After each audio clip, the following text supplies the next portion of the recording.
Welcome back. It's the Big Blue Banter, New York Giants football podcast. I'm Dan Schneider, joined as always my co-host, Nick Filato. Today we are here to break down the Giants' offensive coordinator hire, Matt Nagy, or Nagy. I don't yet know It's Nagy. the correct way to pronounce it. What? Nagy. Nagy. Okay. Like Peggy. I'm not sure about that, but I'm going to go with it for now. I'm going to ask you, because this kind of came out of nowhere, I think, for all of us. What were your initial thoughts when you saw that notification this morning? Yeah, uninspiring, but experienced. And we shouldn't be surprised, right? John Harbaugh, look, big deal that he signed. And we talked about a lot of those. And we even had a whole conversation about should the Giants go with somebody new or should they go with somebody experienced?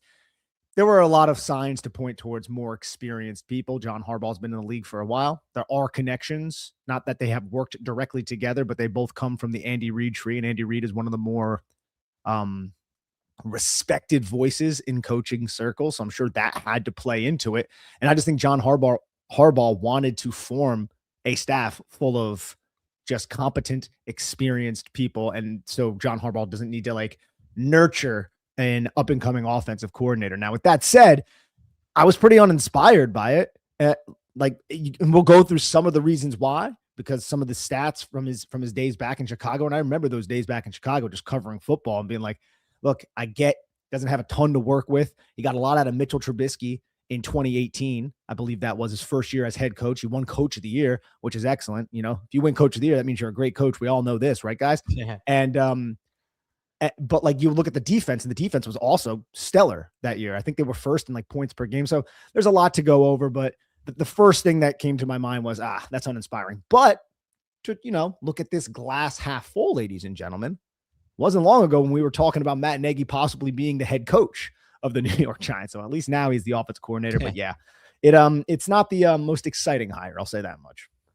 I think for me, it was initially a feeling of I don't really understand this notification nor like it. And then as I've settled through it, I not only kind of understand it, but I think it in some ways could be better than some of the other rumored possibilities. Like, for example, Cliff Kingsbury, who I think, quite honestly, if Kingsbury had come in here, he'd have a better chance of producing a better offense right now than Nagy. Not to say Nagy doesn't have a good opportunity to do that as well.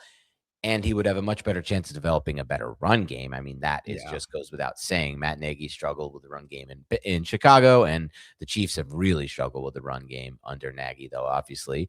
It's important to note that he's not calling plays for the Chiefs over these last 3 years. He's just been the offensive coordinator. It's still Andy Reid calling the plays. And Kingsbury is just a genius from that standpoint, from a run design standpoint. But there may have been limitations to how Jackson Dart developed as a quarterback, in my mind, under somebody like Cliff Kingsbury. Now, on the flip side of that, Matt Nagy, I can 100% see why they feel this is the best bet of the remaining options. And I think it centers around a few things. For starters, you mentioned it. It's that Andy Reid coaching tree. Harbaugh comes from it. And in a lot of ways, it could be they want to get somebody in here who can mesh with and work with what Jackson Dart's already put on tape. And what Jackson Dart's already put on tape is from, in some ways, an offense that's been, I don't want to say influenced, but in some ways influenced by Mike Kafka, who was here for half a year as the head coach of the Giants last year, and who comes from the Andy Reid, Matt Nagy, Chiefs style. There was a lot of West Coast. There was a lot of RPOs. And Nagy in the past, when he did take a chance, I think the only time in 2017 when he had a chance to call plays for the Chiefs, they were very RPO heavy. And they were doing a good job with it. And I think that's something we saw with Dart last year. The RPO is a big part of his game. I think it's also timing, spacing, concepts, a lot of West Coast principles and from the shotgun that work for Jackson Dart. And if you look at Nagy, he may have been disappointing from the sense of he's not a hot hire. He's not Cliff Kingsbury. We can't just rely on stats, Nick, to say this was a good hire. But if you just look at the development, like the case of who is going to have the best chance to develop Jackson Dart right now, I think you could look at somebody like Nagy, you could look at somebody like Kingsbury, and you could look at somebody like Davis Webb, and those all are very different options from a developmental standpoint. But I think Nagy obviously is in the upper echelon of those because he helped develop Patrick Mahomes. I thought he did a good job with what you can get out of somebody like Mitchell Trubisky. Justin Fields, I think he had a little bit of time to work with. I'm not positive if that was they were together the last year. Yeah. Obviously, that didn't work out great either, but It's Justin Fields. I mean, these are Yeah, no, there's a lot to dive in, and also the Alex Smith revival too. Like we shouldn't that's forget a that. big one. He did a great job with Alex Smith. Yeah, dating back to Alex Smith's time in Kansas City and how Nagy helped bring him along in Andy Reid's under Andy Reid. Now there's a lot to be said about that. Now where it gets kind of tricky is the play calling aspect. He doesn't call plays for the Kansas City Chiefs, Right. and when he was the head coach of the Chicago Bears, he called plays I believe in 2018 and 2019 when the offensive coordinator at that time, I think, was Mark Helfrich. I want to say Nagy was calling plays, and if he wasn't, he ended up assuming play calling in 2020 when he brought in Bill Lazar, but he conceded that in each of 2020 and 2021 to Bill Lazar mid-season, which is not something you love. You can also look at it from a different perspective and say, and I don't know, maybe if ownership was coming down and making him do this, but he's flexible enough to say, hey, what I'm doing, I'm not getting the job done. Let me relinquish my play calling abilities to the offensive coordinator, and I'll focus on the head coaching gig. But that happened in 2 consecutive years, I believe, and that's not excellent, right? But overall, how do we evaluate his time as the Bears head coach when he is operating in an offense that was not all that great? I mean, they traded up in the draft to get Mitch Trubisky. Mitch Trubisky did well in 2018. And then after that, it was just downhill. You can look at that and say, well, he didn't develop Mitchell Trubisky. And it's like, yes, that is a fair point. But I also don't think, I think the potential in Mitchell Trubisky wasn't ever reached. And maybe there was a ceiling that the Bears did not see when they selected him. So Matt Nagy is operating with somebody who is not going to be able to really actualize his own offense. You know what I mean? So to really maximize what he can do. Whereas I look at Jackson Dart and I'm like, I think Jackson Dart has a higher ceiling and more potential than a player like Mitchell Trubisky, especially after his rookie season and what he put on tape. Now there's a lot to get into when it comes to like explosive play rate and EPA and Matt Nagy, but I did want to just like, I guess, throw it to you when it comes to Jackson Dart and because you brought up how maybe this could be good for his development. What about from a play calling perspective and how that meshes with what we saw from Jackson Dart in his rookie season, the duality and the differences between what we saw from Brian Dable's offense and what Matt Nagy may bring to the New York Giants from a play calling perspective? But it's very, very tough to speculate what's going to happen from a play calling standpoint, considering these last 3 years, he just hasn't called the plays for Kansas City. You can look at that short stretch I mentioned, I think around 2017, before he got the job with the Bears, where he did call plays for the Chiefs. You could also look at his play calling with the Bears, though, like you mentioned, he did give up play calling duties multiple times throughout his tenure as head coach of the Bears. For me, when it comes to this hire, Nagy, I am definitely more leaning along the lines of this will be good for Dart's development, which long term could be the better thing. I'll have major question marks when it comes to Matt Nagy from a play calling standpoint, from a play sequencing standpoint, from getting the play calls right at the right time, all the different things, the timing, the red zone off, everything that goes into play calling remains to be seen when it comes to Matt Nagy and what he's going to bring for the Giants. Would be the same case for Davis Webb in my mind, just different in the sense of Nagy has done it and has at times struggled to the point of giving it up. Webb was just a complete unknown, but if they were to make the move of Davis Webb, I think it would have been more of a developmental hire. There were other candidates out there, Todd Monken, for example. I think you bring in a guy like Todd Monken and you're getting somebody who I think does an amazing job scheming, sequencing plays together, adapting to different types of quarterbacks, calling plays at the right times.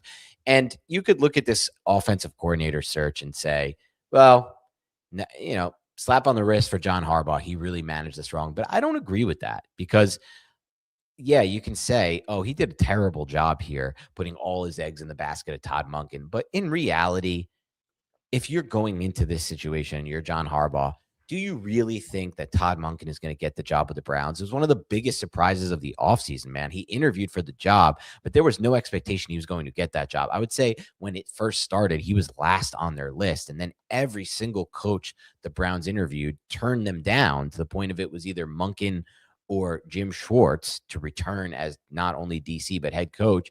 And at that point, if you're the Browns, they went with the better option, the option that gives them offensive upside. And they thought they could get both in that regard and keep them. But it was not the expectations. I just can't blame him for waiting around. If I'm John Harbaugh and I'm in that exact situation, I'm waiting around too, because I know that my best bet by far at offensive coordinator, in my mind, it was by far, was Todd Monken. To me, it was Mike McDaniel and Todd Monken in a huge teardrop.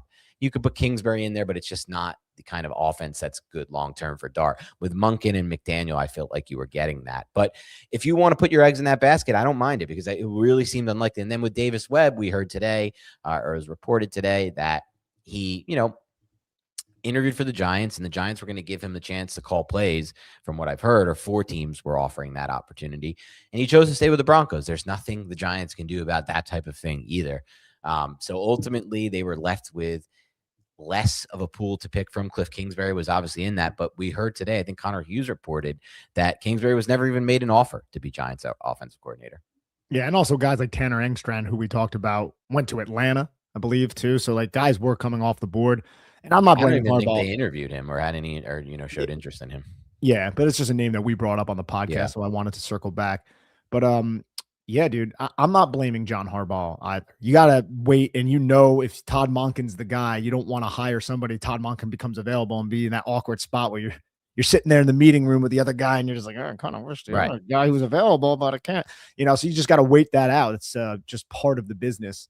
But yeah, no. So now we got Matt Nagy. Matt Nagy is the offensive coordinator for the New York Giants, and it could be worse.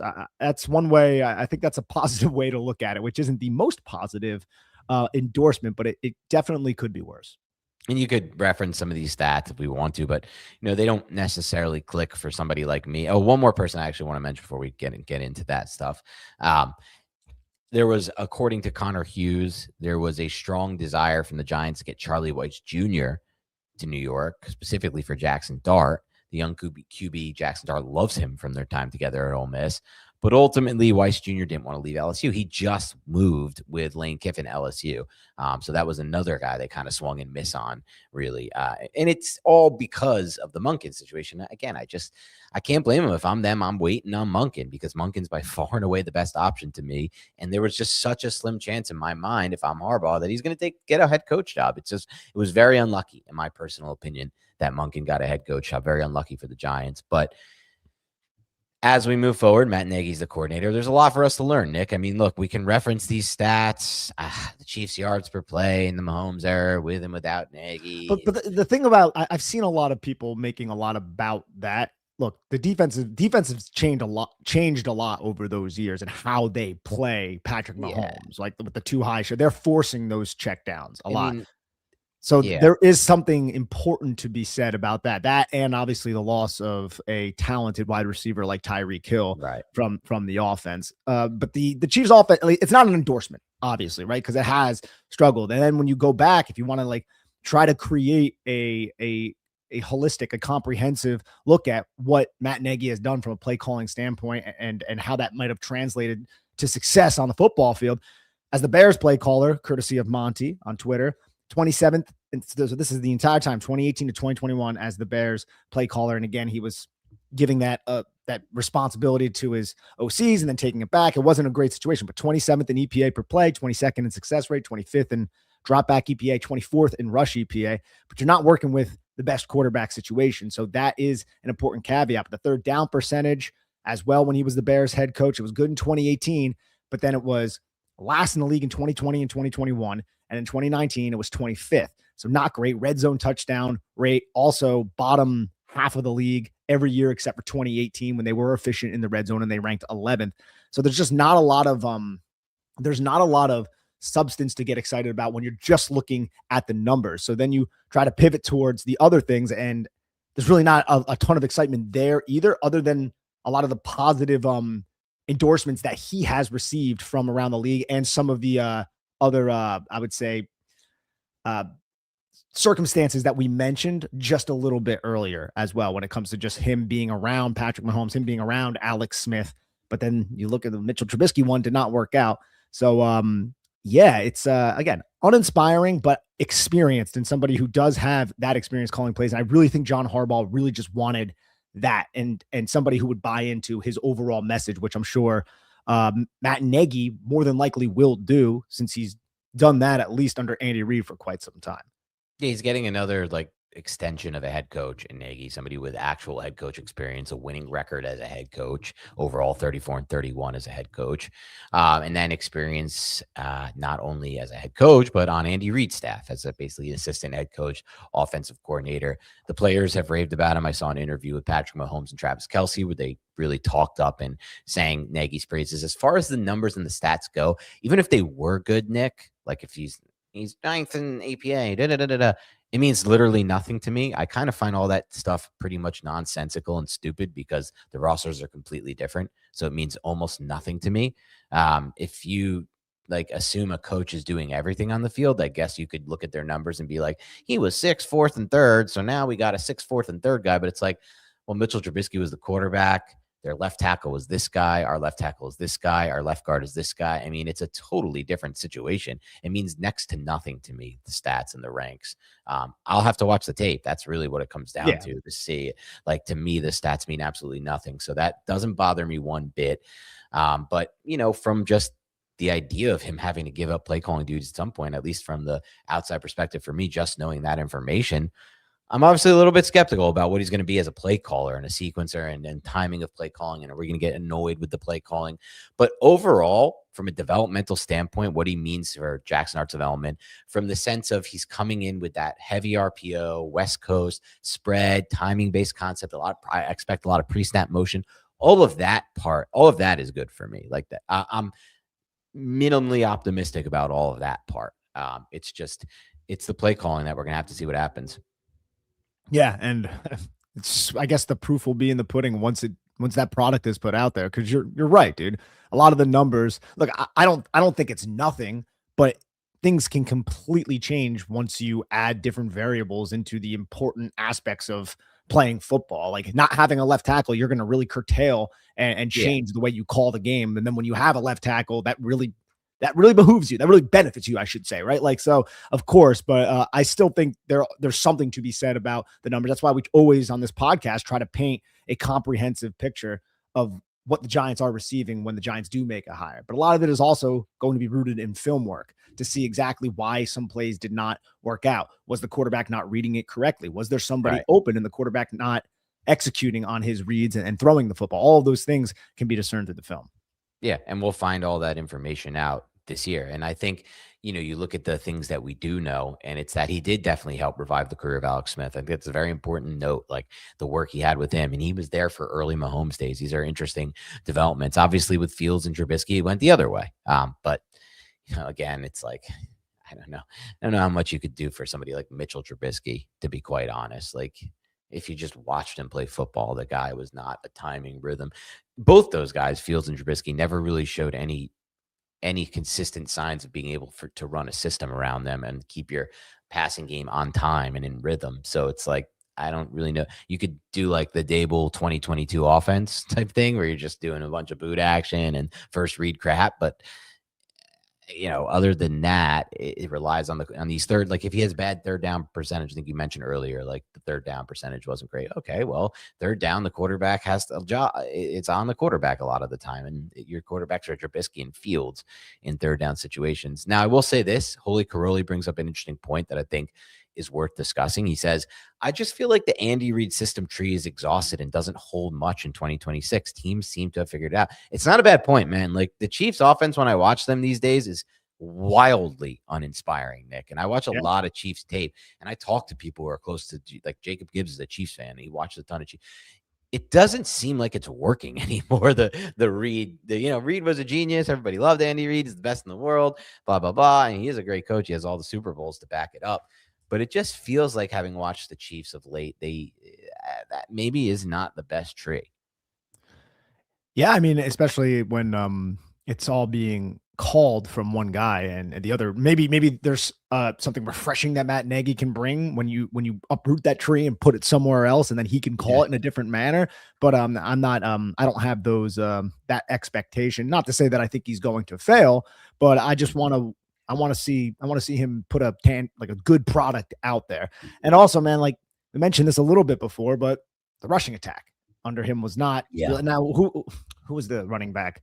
Chicago back then was like Tariq Cohen and Jordan Howard, I think, were like the running backs when he was there. Yeah. But I want to say they were back half, back third of the league in every year except for I think that first year, maybe. And then I think Justin Fields' year because Justin Fields, right? Like when we're Right. just talking about rushing yards per game.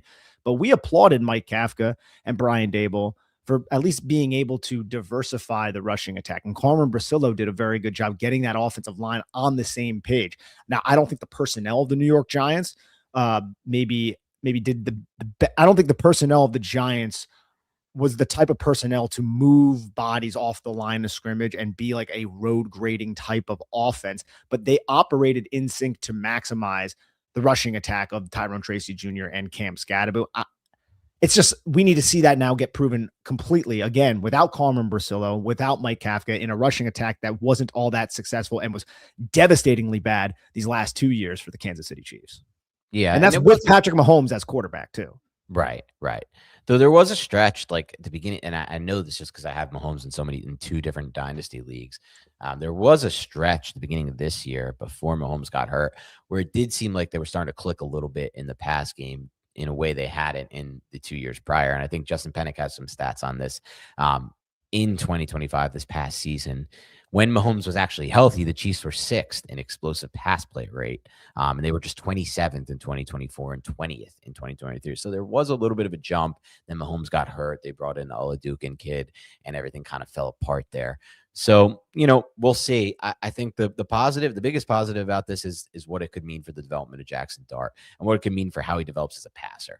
So Yeah. I think that could be a really good factor moving forward as far as the play calling goes. And can he be an advantage there? And all the things we talk about, Nick, in our film reviews on a weekly basis, who wins the chess match? And we kind of go over it each week. And, oh, he won it this week. And we're looking for wins from our guys.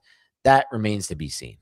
It does. It does. And look, man, look, at least Matt Nagy has led a team to the playoffs, right? A team led by a Yeah. young, a second year Mitchell Trubisky, was it? Yes. Yeah. So like, there are positives. I don't want to come off like we're super negative here. And there's people in the chat making this. Kayvon the closer made this point, and this is something that I've seen, and it's true, man. Like Theo Johnson, learn how to catch the football because you're getting targeted, bro. Oh, yeah. You're gonna be receiving some targets from this That's offensive someone John structure. Harbaugh mentioned, by the way, in one of these interviews, was maybe the one with Eskin, or he did another one with one of the fan guys, I believe, or he talked about I don't think he name dropped Theo Johnson, but he basically said I'm excited about the young tight end that we have. So that could only mean one player, unless he's talking about Fedone. Oh man, big Fedone guy. John Harbaugh, big Fedone guy. No, but Yeah. yeah, dude. So that's it with this hire, man. It's we'll have to wait and see. Now we haven't heard yet who the offensive line coach is, if Right. I'm not mistaken. So that's another man. Not keeping Carmen Brasillo. That could be something, dude. I can already see it, man. Right. Not trying to put negativity out there, but I could already see week one rushing attack's not great. The offensive line's not that good. Same personnel, and we're just like, get I like, oh feel my like the god. rushing attack, though, for that specifically, like and this is my thought based on like the film we've watched maybe over the last 3 years, Nick.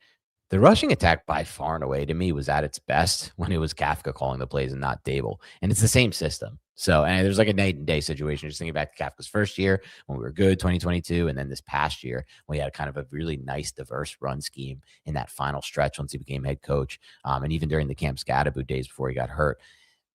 I think that could be more on the play caller, which maybe necessarily isn't a great thing considering Nagy, the history of Nagy as a play caller is uncertain.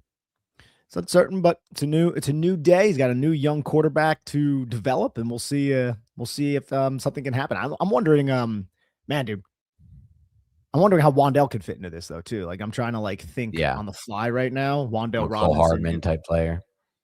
Nicole Hardman. Oh, geez, that's a name. I mean, it's so weird. The Chiefs have gone through so many iterations of their offense. Like now they've kind of settled into the power slot being Rashee Rice, which is not what they have had in that slot role at times in the past, but they've kind of worked their way into using him as a power slot. They don't really have a power slot on the roster as it currently stands. That's not a role for Wandell Robinson.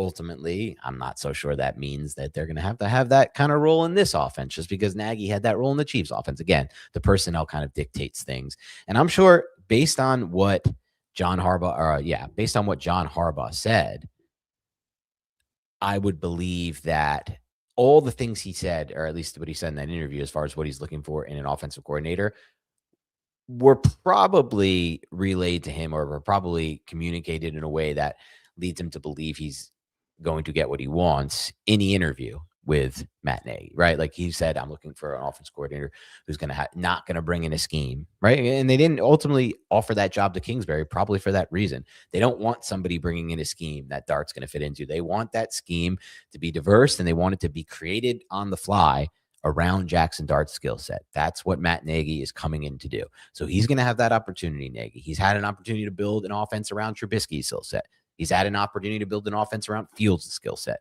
He's had an opportunity to help develop an offense around Alex Smith and to help develop an offense around Patrick Mahomes when he first got to Kansas City. But now he has an opportunity to build an offense around Jackson Dart. So ultimately, just like every other coach in the NFL, he has another opportunity, and he could prove a lot of people wrong doing so. I'm not by any means in the camp of like, oh, this is horrible just because aesthetically, Giants fans don't like it, or because it is not the most aesthetically pleasing hire. No, and it's not. And there's a lot of validity to that, but it is I don't want to say just trust the process, because there are pros to this, as Dan and I have laid out. But there is other news as well. The Grant Newsome is going to be hired as the assistant offensive line coach. It appears. I don't know if it's like officially official, but not official yet. Yeah. But they came out and said that it's going to happen. He spent the last 2 years as the Michigan offensive line coach, so I guess he's going to be in the Ferentz role. Former tight ends coach. Yep. Yeah, and I think he was a former player. If I'm not, he's a young guy. He's only 28 years old. So yeah, Jim Harbaugh raves about him. All the Michigan people I follow on Twitter love him. This is apparently a very good hire. We'll find out if that's correct. I thought Ferentz was a good hire when we hired him, but he's obviously not. I guess he's not going to be retained by any means. We'll see what happens on the offensive line, because I don't think they're done. I think that's just an assistant offensive line coach. I'm curious to see what else they do there. Same. And there's another. There's one more coach that the Giants hired, and chat hook me up here because I can't find the name. But the Giants did hire another coach as well recently. I think it slipped through the news yesterday along with the Newsome one, and then obviously this morning we got the big news on Matt Nagy as the OC. So yeah, man, some things going on in Giants world at the moment. Yeah, it's a big time for the Giants. And obviously, some fans have soured on Harbaugh already just because of this situation. Again, we're reactionary. Let's not be reactionary here. We know what we brought in Harbaugh to do, and he does have a history, at least recently, of hiring the right people in at offensive coordinator. They did a great job getting Monken in there, and he believes in Matt Nagy, and it's time to find that out, to find out what, and it is what it is. This is obviously not his first choice. We know that. He made that clear with Monken. Things happen. The Monken hire is insanely surprising. So, yeah. And the two names that I wanted to reference, well, one is Donald Delicio, I believe is how you say it. He's the defensive backs coach for the Baltimore Ravens. It's rumored. It's not on his Wikipedia yet, but it's rumored that he's going to come over and be the Giants defensive backs coach. And then Chad Hall is going to be the wide receiver coach, 39-year-old former wide receiver. Last year, he was the assistant quarterbacks coach for the Giants, so he's just making that shift over to Mike Groh's role. And prior to that, he was the wide receivers coach for the Jacksonville Jaguars from 2023 to 2024. Came over with Brian Daboll and Joe Shane from the Buffalo Bills. Yeah, and just a note on like coaching hires in general. What got us so excited in the first place was landing John Harbaugh. It wasn't landing an assistant coach. It wasn't landing an OC. Those are always going to be the more flashy hires because they have, Harbaugh's a CEO type of coach. But what we need is somebody to install what Harbaugh installed. And it's no coincidence that he's had so much success as the coach of the Ravens, because he has hired the right people. And it's not just the offensive coordinator or the defense coordinator. It's everyone involved in that process. So I still want to just trust in his ability to do that. And I remember a hire the Giants made years ago that at the time people looked at as, are you serious? In a similar way to how they look at this Matt Nagy hire. Very similar, I bet, on a prorated to that time, or, compared to what it was now to then. When the Giants hired Kevin Gilbride, people were like, you're hiring this retread former head coach running a run and shoot offense in this era. Like, what's going to happen? And that was by far and away the offense that clicked best with Eli Manning, by far. It wasn't even remotely close. Now, it wasn't always pretty with Gilbride because there were a lot of injuries at receiver, and his system required basically no injuries at the wide receiver position because it was all communication based. And even the ones who were healthy, like Ruben Randall, seemed to just not know how to run routes. And Eli would just throw picks that were like clearly not on the quarterback and yet went against him.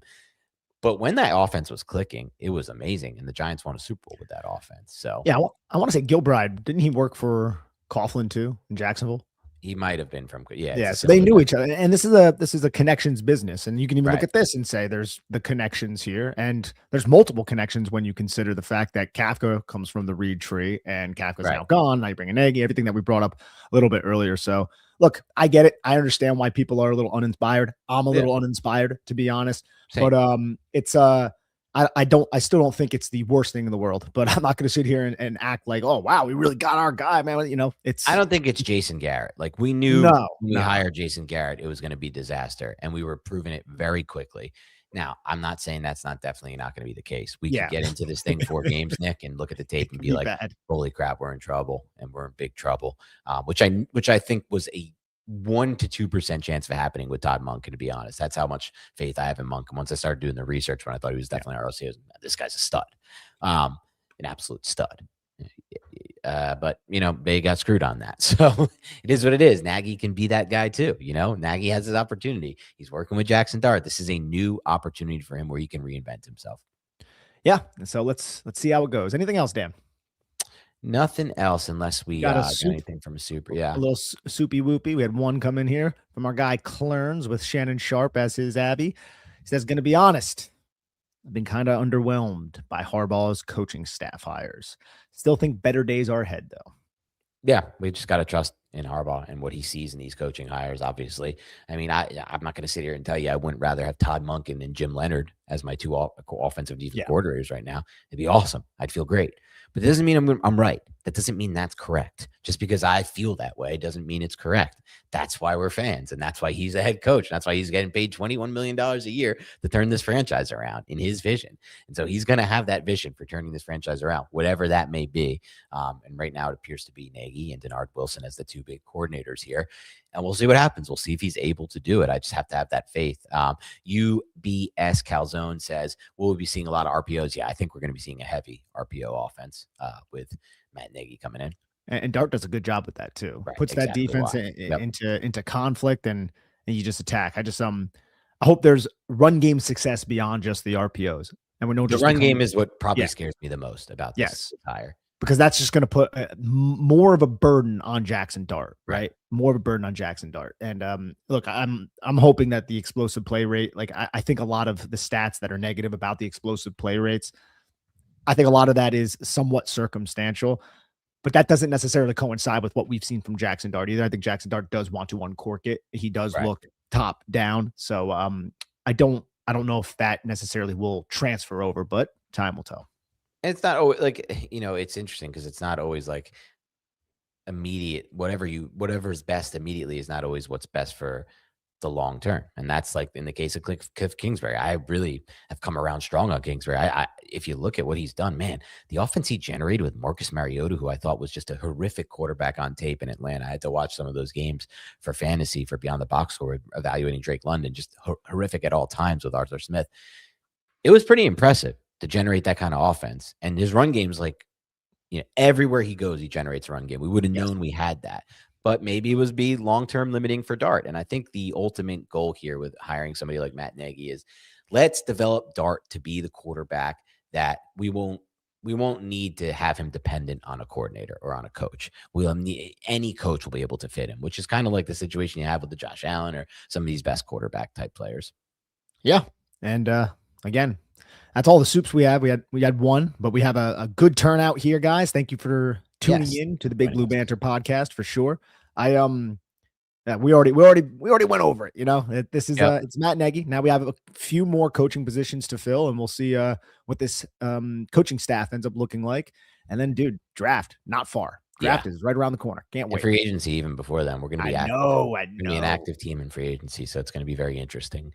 Brand new situation coming in, and I'll be interested to see, especially with is it Koch or Koch family? The Koch family. Koch family. I'll be interested to see with the Koch family coming in, if we can now become big spenders and free agents, and we can become the team that's using void years, and we can become the team that's kind of manipulating the salary cap like a lot of these other teams have, because Dart's on his rookie contract, and that rookie contract ain't going to last for that long. No, and that coincides with the team's roster timeline to be able to do that. Sure. Yeah. So that's going to be, we'll find that out in free agency as well. So a lot of interesting things ahead. Thank you so much for joining us. Really appreciate if you hit the like button right now. If you haven't already, click that like button, leave a comment, leave a reply, rate and subscribe on iTunes and Spotify. All of that can help us grow. And so you help us grow, and we'll continue to deliver this podcast as you expect it. Thank you so much. Have a great rest of your week, and we'll talk to you soon.